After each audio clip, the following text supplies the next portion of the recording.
Alright, it is Monday, November 24th. I've been making several videos out here in the greenhouse, doing some work out here on this rainy day. And I've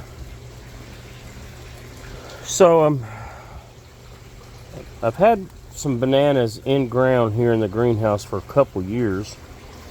This is one of them here, and I cut all the leaves off of it here a couple weeks ago.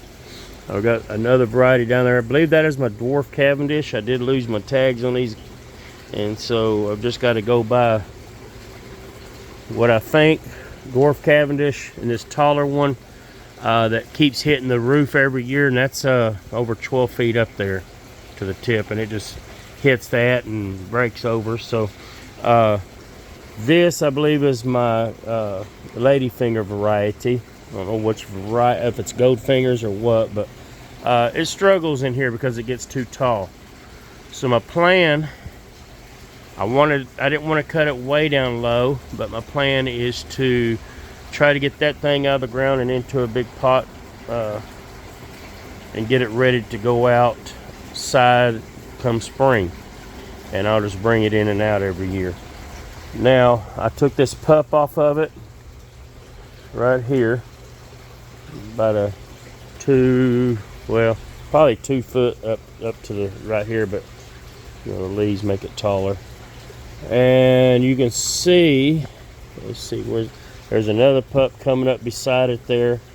I'm going to put this pup in a pot by itself. And I tried getting this pup up, but it didn't break off good. It was a newer pup. This thing just sprouted up in the last maybe a couple weeks to a month. This grows pretty quick when they're small. And when I divided it off of the mother, it was right down in there. And I didn't get any roots with it, and it broke off kind of strangely. So I'm just going to leave this out, let it air dry for a couple days. If I put it in the ground like this, where it's freshly broken, we'll more than likely let rot set in.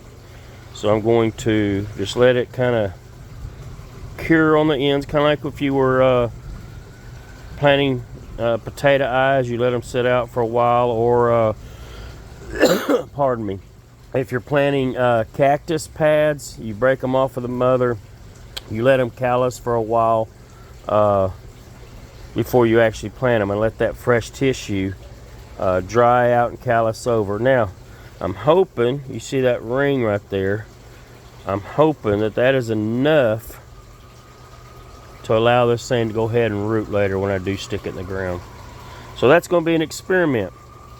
I'm just going to leave it up here on the bench for right now. And we are going to get this in a pot. And hopefully next year we can get this outside, and it'd be nice if I get these things to fruit.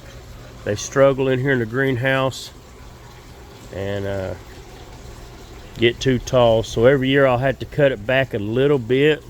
Just cut it right below this crown here, you know, and bring them in. I may bring that down a little bit shorter, but I don't want to get down into the growing center of this tree and mess it up. So anyways, just letting y'all know how we do things. These bananas, you can divide them off, and I think there's actually, looks like maybe right there, that may start another baby. And these can be split off and planted maybe next year.